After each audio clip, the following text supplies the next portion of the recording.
जय हिंद। तो आज हम बात करेंगे स्पेशल इंग्लिश के चैप्टर 20 स्वामी एंड फ्रेंड्स की, जिसे लिखा R.K. नारायण जी। ये novel first and second world war के बीच लिखा गया था। इसे अर्ली 1930s में लिखा गया व 1935 में पब्लिश किया गया और इसे फिक्शनल टाउन मालगुडी में सेट किया गया है जो साउथ इंडिया में। इस नोवेल के 9 पार्ट है। हमें स्पेशल इंग्लिश में दिए गए टोटल पार्ट 9 है। वैसे इस नोवेल के टोटल 18 पार्ट। तो मैं सभी 9 पार्ट्स के लिए इंडिविजुअल वीडियो बनाऊंगा और पूरे चैप्टर को अच्छे से एक्सप्लेन करूंगा। यह वीडियो थोड़ी लेंदी जरूर हो सकती है, बट वीडियो में एंड तक बने रहिए जिससे आप पूरी वीडियो अच्छे से समझ सकें। तो part first, Monday morning start करते हैं। कहानी शुरू होती है स्वामी नाम के लड़के से। सोमवार की सुबह थी और स्वामीनाथन की आंख नहीं खुल रही थी। उसे यह दिन हफ्ते का सबसे बुरा दिन लगता था। शनिवार और रविवार की मौज मस्ती के बाद काम और अनुशासन का मूड बना पाना उसे बड़ा मुश्किल लगता था। स्कूल जाने का ख्याल आते ही उसे कपकपी उठने लगती। स्कूल की उखड़ती पीली इमारत, लाल आंखों वाले क्लास टीचर वेद नायगम, लंबी पतली छड़ी लेकर टहलते हेडमास्टर। 8 बजे वह डेस्क के सामने अपने कमरे में आ गया जो पिताजी के ड्रेसिंग रूम का एक कोना भर था। यहाँ एक मेज थी जिस पर उसका सारा सामान, कोट, टोपी, स्लेट, दवा और किताबें बिखरे पड़े थे। स्टूल पर बैठकर उसने आंखें बंद कर ली और सोचने लगा कि आज उसे क्या क्या करना है। सबसे पहले गणित की 5 पहेलियाँ, लाभ आने की, फिर अंग्रेजी।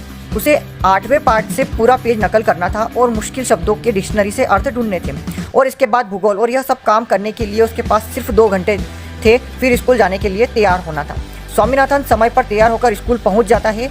लाल आंखों वाले वेद नायगम क्लास ले रहे थे। उनके पीछे कमरे की बड़ी सी खिड़की थी। उस खिड़की से मैदान का कुछ हिस्सा और प्राइमरी कक्षाओं का एक कोना दिखाई देता था।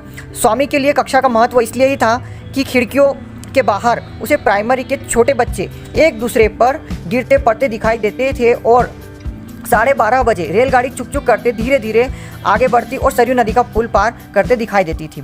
पहला घंटा शांति से बीत गया। दूसरा घंटा गणित का था। वेद नायगम बाहर निकले और थोड़ी ही देर में गणित के अध्यापक बनकर वापस आ गए। फिर एक ही स्वर में पढ़ाने लगे। स्वामी बोर हो रहा था और उसे नींद आने लगी। टीचर ने होमवर्क की कॉपियाँ मांगी। स्वामी झट से उठा, सामने आया और मेज पर कॉपी रख दी। टीचर उसके सवालों की जांच करने लगे और स्वामी टीचर का मुंह देखता रहा। स्वामी के अनुसार टीचर की दोनों आंखें एक दूसरे के बहुत पास थी। ठोंडी पर यानी दाढ़ी पर ज़्यादा बाल दिखाई दे रहे थे और वे बदशक्ल लग रहे थे। स्वामी की नींद तब टूटी जब टीचर ने स्वामी को चिमटी काटी। वे एक हाथ से स्वामी को चिमटी काट रहे थे तो दूसरे हाथ से सवालों को काटते जा रहे थे। अंत में पेज के नीचे लिख देते हैं, बहुत खराब। कॉपी स्वामी के मुंह पर दे मारी और सीट पर वापस भेज दिया। अगला घंटा इतिहास का था। लड़के इसका बेचैनी से इंतजार करते थे। डी पिल्लई इतिहास पढ़ाते थे और हंसी मजाक और सद्व्यवहार से क्लास लेने के लिए मशहूर थे। सब कहते थे कि आज तक उन्होंने किसी लड़के को डांटा फटकारा नहीं है। इतिहास पढ़ाने का उनका तरीका शिक्षण नियमों से अलग उनका अपना था। वे Vasco da Gama, Clive, Hastings वगैरह की कहानियाँ बड़े विस्तार से बयान करते थे। जब वे इतिहास में हुई लड़ाइयों के बारे में बताते तो लड़कों को तलवारों की खनक और जमीन पर गिरने वालों की चीखें सुनाई देने लगती थी। हेडमास्टर साहब कभी दबे पांव उनकी कक्षा के बगल से गुजरते तो उनके पढ़ाने का तरीका देखकर परेशान हो उठते। इसके बाद धर्म शिक्षा का पीरियड होता था। यह पीरियड भी बोरिंग नहीं होता था। इसमें भी मज़ेदार घटनाओं की तस्वीरें दिखाई देती थी, जिससे लाल सागर का पानी कम होता जा रहा था, जिससे इजरायली देश छोड़कर भाग सके, पहलवान सैमसन के ज़बरदस्त कारनामे, ईसा मसीह कब्र से बाहर निकल रहे हैं, वगैरह वगैरह। परेशानी एक ही थी कि धर्म शिक्षक एबेनेज़र बड़े कट्टर ईसाई थे। उन्होंने मुट्ठियाँ बांधकर कहना शुरू किया, अरे मूर्खों, तुम गंदी बेजान लकड़ी और पत्थर की मूर्तियों की पूजा क्यों करते हो? क्या वे बोल सकती है? नहीं। क्या वे देख सकती है? नहीं। क्या वे आशीर्वाद दे सकती है? नहीं। क्या वे तुम्हें स्वर्ग ले जा सकती है? नहीं। ऐसा क्यों है? क्योंकि वे बेजान है। जब मोहम्मद गजनी ने तुम्हारे देवताओं की मूर्तियों को तोड़ा, उन्हें पैरों तले रौंदा और उनके पत्थर से अपने पेशाब घर बनवाए, तब तुम्हारे देवता क्या कर सके? अगर उन मूर्तियों में जान होती तो उन्हें उन हमलों का मुकाबला करना चाहिए था। उन्होंने क्यों नहीं किया? इसके बाद उन्होंने ईसाई धर्म की चर्चा शुरू की। अब देखो हमारे ईसा मसीह के काम। वे बीमारों को सही कर देते हैं, गरीबों की मदद करते हैं, लोगों को स्वर्ग ले जा सकते हैं। असली भगवान थे वे। उन पर श्रद्धा रखोगे तो स्वर्ग जाओगे। स्वर्ग हमारे भीतर ही है। यह कहते हुए उनकी आंखों से आंसू निकलने लगते, मानो ईसा उनके सामने ही खड़े हो। इसके बाद भी श्री कृष्ण को याद करते ही उनका चेहरा गुस्से से लाल हो उठता।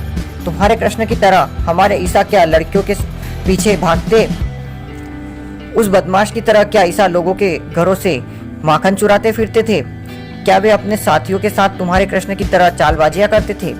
इतना कहकर वे रुक गए। यह सब सुनकर स्वामी का खून खोल उठा। उसने सीट से उठकर पूछा कि ईसा ने कोई गलत काम नहीं किया तो उन्हें सूली पर क्यों चढ़ाया गया? टीचर ने कहा। क्लास खत्म होने के बाद वह उससे मिले तब इस सवाल का जवाब देगा। यह उत्तर सुनकर स्वामी ने एक सवाल और किया। अगर वे भगवान थे तो मांस मछली का सेवन क्यों करते थे और शराब क्यों पीते थे? ब्राह्मण होने के कारण स्वामी को ये सही नहीं लगता था कि भगवान को ये सब चीजें खाना पीना चाहिए। यह सवाल सुनकर एबेनज़र ने स्वामी का कान मरोड़ दिया। दूसरे दिन स्वामी आधे घंटे पहले स्कूल आ गया। वह अपने साथ एक खत लेकर आया जो स्वामी को उसके पिता ने दिया था। स्वामी एक तरफ बैठकर सोच रहा था कि उसने एबेनज़र वाली घटना अपने पिता को बताकर उसने बड़ी गलती की। जैसे ही घंटी बजी वह हेडमास्टर के कमरे में गया और उन्हें यह खत पकड़ा दिया। हेडमास्टर ने खत पढ़ना शुरू किया और उनका चेहरा गंभीर हो गया। खत में लिखा था, महोदय, मैं आपको सूचित करना चाहता हूं कि मेरे बेटे स्वामीनाथन को, जो कक्षा 1 सेक्शन A का छात्र है, कल धर्म शिक्षा के अध्यापक ने गुस्से में मारा। मुझे पता चला है कि यह अध्यापक हिंदू धर्म की चर्चा करते हुए देवताओं का अपमान करता है और गलत भाषा का प्रयोग करता है। बच्चों का इस पर गलत असर पड़ना स्वाभाविक है। इन विषयों पर सहिष्णुता बरतना जरूरी है। मैं यह करना चाहता हूँ। मुझे यह भी बताया गया है कि जब मेरे बेटे ने कुछ प्रश्न पूछने चाहे तो अध्यापक ने बुरा व्यवहार किया। स्वामी जब घर आया उसके कान तब तक लाल थे। मुझे लगता है कि आप अपने स्कूल में गैर ईसाई बच्चे नहीं चाहते। अगर ऐसा है तो मैं अपने बच्चों को दूसरे स्कूल में डाल सकता हूँ। आपको मालूम होगा, हमारे कस्बे मालगुड़ी में अल्बर्ट मिशन स्कूल ही अकेला स्कूल नहीं है। आशा करता हूँ आप मुझे उत्तर देंगे। आपका WT श्रीनिवासन। स्वामी बाहर निकला तो लड़कों ने उसे चारों तरफ से घेर लिया और पूछने लगे कि क्या बात थी, लेकिन स्वामी ने किसी के भी सवालों का जवाब नहीं दिया और चुप रहा। क्लास में 4 लड़के ही ऐसे थे जिनसे स्वामी की दोस्ती थी और जिन पर स्वामी विश्वास करता था। पहला था क्लास का मॉनिटर सोमू, जो बड़े आराम, बड़ी शांति व विश्वास से अपना काम धाम करता था। वह पढ़ाई में इतना अच्छा भी नहीं था, पर कोई टीचर क्लास में उससे सवाल नहीं पूछता था। लड़के सोचते थे कि हेडमास्टर ही उसे डांट सकते हैं। दरअसल क्लास में उसकी स्थिति चाचा की तरह थी। दूसरा लड़का था मणि, सबसे बेकार लेकिन सबसे ताकतवर। क्लास के सब लड़कों से वह ऊंचा और तगड़ा था। वह बहुत कम किताबें लेकर आता, होमवर्क की परवाह नहीं करता। क्लास में आकर वह आखिरी बेंच पर कब्जा कर लेता। वह पैर फैलाकर सो जाता। कोई टीचर उससे उलझने की हिम्मत नहीं करता था। कहा जाता था कि वह एक नए अध्यापक ने उससे कुछ पूछा और उसकी जान पर बनाई। वह अजनबियों को परेशान करता था। वह लोग उसे आता देखकर रास्ता बदल लेते थे। वह हमेशा टोपी तिरछी करके पहनता और बगल में तमिल उपन्यास लेकर घूमता रहता। वह कई दिनों से इसी स्कूल में पढ़ता रहा था। एक क्लास में कई साल गुजारता। स्वामी को गर्व होता था कि मणि उसका दोस्त है। दूसरे लड़के उससे डरते, परंतु स्वामी उसके कंधे पर हाथ रखकर बात करता। वह मणि नाम लेकर पुकारता। स्वामी जब मणि से पूछता था कि यह शक्ति उसे किस तरह प्राप्त हुई, मणि जवाब देता कि उसके पास घर में 2 मुद्गल हैं जिसे वह किसी का भी सिर फोड़ सकता है। तीसरा लड़का था शंकर। वह कक्षा का सबसे तेज लड़का था और 100 में से 90 अंक प्राप्त करता था। कुछ लोगों का कहना था कि अगर वो टीचरों से सवाल जवाब करने लगे तो उनकी भी सिट्टी पिट्टी गुल करते, और कुछ लड़कों का कहना था कि वह टीचरों के कपड़े धोता है जिससे टीचर उसे 90 अंक दे देते। अगर उसे सपने में भी इतिहास पूछा जाए तो वो बता देता। व्याकरण उसके लिए बच्चों का खेल था। उसे दुनिया की सभी नदियों, पहाड़ों और देशों के नाम याद थे। बुद्धि उसके चेहरे से चमकती, यद्यपि उसकी नाक से पानी बहता रहता। वो जब भी कक्षा में आता अपने बालों में फूल लगाकर आता। स्वामी को उसका यह रूप बहुत पसंद था और उसने मणि को शंकर से दोस्ती करने के लिए भी मना लिया था, परंतु शंकर का उसे दोस्ती दिखाने का अपना अलग ही अंदाज था। वह शंकर की पीठ पर मुक्का मार देता और उससे पूछता कि तुम्हारे इस छोटे से शरीर में इतना दिमाग कहाँ से आया। क्या अपनी बुद्धि में से कुछ हिस्सा वह उसे नहीं दे सकता? चौथा लड़का था सैमुअल, जिसे शरीर के आकार के कारण मटर नाम दिया गया था। उसमें कोई खास बात नहीं थी, मामूली सा लड़का था, वरना बदन में ताकत न दिमाग में कोई खास अगले। स्वामी की तरह उसका भी गणित बहुत कमज़ोर था। उसकी तरह वह भी शक्ति दुर्बल और अस्थिर था। उन दोनों में एक चीज़ कॉमन थी, वह थी हंसी। दुनिया की चीज़ों में उन्हें एक जैसी कमियां और मजाक वाली बातें दिखाई देती। जिन बातों पर दूसरों का बिल्कुल ध्यान नहीं जाता उन पर वे हंस कर लोटपोट होते रहते। स्वामी ने जब साथियों को बताया कि पिताजी ने खत में क्या लिखकर हेडमास्टर जी को भिजवाया तो सबको अच्छा लगा। सोमू सबसे पहले अपनी भावना व्यक्त की और स्वामी का समर्थन किया। शंकर ने गंभीरता दिखाते हुए कहा, लोग जो कुछ भी कहें, तुमने अपने पिता को यह बात बताकर अच्छा ही किया। मन ने आंखें बंद की और हूँ करते हुए अपना समर्थन जताया। उसे यह सोचकर दुख हुआ कि इसे सुलझाने के लिए बड़ों की सहायता ली गई। इस तरह की बातें कक्षा की दीवारों से बाहर नहीं जाना चाहिए। यह सही नहीं हुआ। अगर वह स्वामी की जगह होता तो ज़्यादा बड़ी चीज़ न मिलने पर शाही फेंक कर टीचर के मुंह पर मार देता। फिर स्वामी ने जो किया ठीक किया, चुप रहता तो बहुत ही बुरा होता। अब धर्म शिक्षक जरा संभल कर रहे, वह उसकी गर्दन मरोड़ देगा और पीठ की हड्डियाँ तोड़कर रख देगा।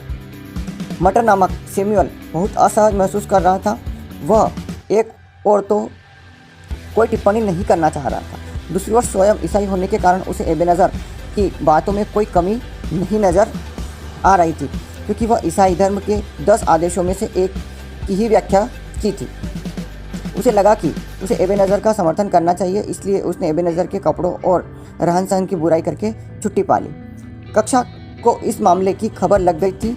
जब धर्म शिक्षक का घंटा यानी पीरियड शुरू हुआ, लड़के कुछ होने का इंतजार कर रहे थे, लेकिन कुछ भी नहीं हुआ। एबेनेज़र हमेशा की तरह बोलता रहा। उस दिन उसी भागवत गीता को उधेड़ने का निश्चय किया हुआ था, और सच्चाई भी यह है कि काफ़ी उदार किस्म की इस रचना पर कुछ भी टिप्पणी की जा सकती है। एबेनेज़र ने इस तथ्य का हथियार बनाकर उसके बारे में बहुत कुछ कहा। हमेशा की तरह उसके शब्द बहुत पेने थे, लेकिन उसमें विद्वता झलक रही थी। उसने गीता को हिंदुत्व का आधार बनाकर उसके टुकड़े टुकड़े कर दिए और भाषण की चोटी पर चढ़ता जा रहा था। बाइबिल बेचारी मेज पर चुपचाप पड़ी। तभी हेडमास्टर साहब कक्षा में कदम रखते हैं, जिससे एबेनेज़र हड़बड़ा जाता है और अपनी कुर्सी पीछे खिसकाकर खड़ा हो जाता है। तभी हेडमास्टर का आदेश पाकर वह गंभीरता से दोबारा बोलने लगता है। वह बाइबिल में एक उंगली रखकर उसका एक पेज खोलता है और ईसा मसीह के जन्म की घटना को पढ़ाने लगता है। बच्चों को कोई फर्क नहीं पड़ रहा था, वो चुपचाप सुन रहे थे, चाहे ईसा मसीह के जन्म की कहानी हो या भागवत गीता की बुराई।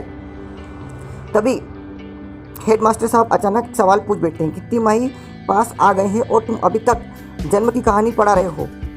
ईसा सूली पर चढ़ाए जाएंगे, फिर प्रकट होंगे, और इसे दोहराने का काम कब पूरा करोगे?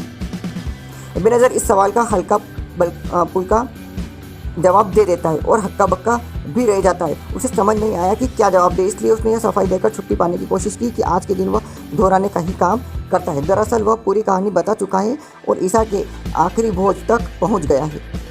स्कूल बंद होने के समय स्वामी को हेडमास्टर के दफ्तर में पहुंचने का संदेश आया। उसे जैसे ही यह नोट मिला कि उसकी पहली प्रतिक्रिया हुई कि वह घर भाग जाएगा।